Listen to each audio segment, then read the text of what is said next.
আসসালামু আলাইকুম। আমি পশ্চিম চরজব্বর ৫ নং ওয়ার্ডের একজন কাতার প্রবাসীর স্ত্রী নাজমা আক্তার মোহাম্মদ সোহেলের স্ত্রী, কাতার প্রবাসী।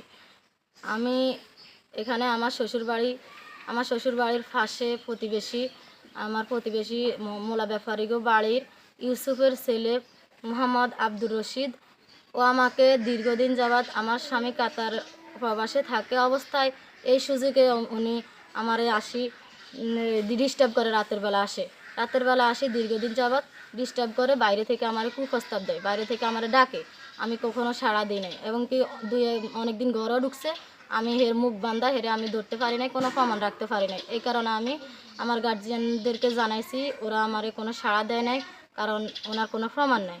এখন গত শনিবার 3:15 উনি আসছে। আসার পরে রশিদ মিয়া আমার ঘরে প্রবেশ করছে। কিভাবে প্রবেশ করছে আমি জানি না। আমার দরজা খুলে প্রবেশ করছে, আমার কারেন্টের তার, বারের লাইট সবগুলা কাটি, এরপরে আমার ঘরে ঢুকছে। ঢুকার পরে ও আমারে স্পর্শ করছে, আমার গায়ে হাত দেওয়া মাত্রই আমি জাগ্রত হয়েছি। হওয়ার পরে দেখি যে ওর মুখ বান্ধা, ওর হাতে একটা ছুরি আছে। এরপর আমি চিৎকার দিবার সাথে সাথে ও আমারে অনেক জোর জবরদস্তি করছে। করার পরে ওরা বলছি ওর মুখ খুলে ফেলছি। ওর মুখোশটা খুলে ফেলার পরেও দেখি যে উনি আব্দুর রশিদের। পরে আমি চিৎকার মেরে বলছি, এটা তো আব্দুর রশিদ, তুই আমার ঘরে কেন প্রবেশ করলি? এটা বলে আমি ওর পিছনে দৌড়াতে ওর বাড়িতে গেছি। আমার বাড়ির গার্জিয়ানেরা, আমার বাসুরেরা, ওরা সবাই গেছে। যাওয়ার পরে আমি ওর বাড়িতে সব ওই মতো অবস্থা খাইছি। খাওয়ার পরে আমি প্রমাণসহ ওর গার্জিয়ান হিসেবে ওর ভাই ছিল, ওর ভাই মোহাম্মদ হামিদুল্লাহ ছিল, ওনারা আমি ডাকছি। ডাকার পরে ওনারা সব কিছু জানানোর পরে উনি কোনো সাড়া দেন নাই।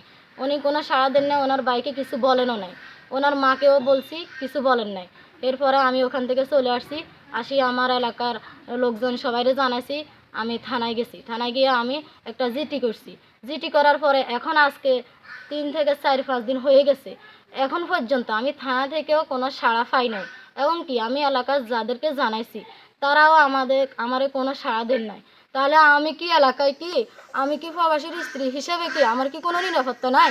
আমার কি কোনো অধিকার নাই? আমি কি এখানে এমতো অবস্থায় পড়ে থাকবো? আমার কি কোনো বিচার নাই? আমি এটা নিয়ে উপযুক্ত বিচার চাই।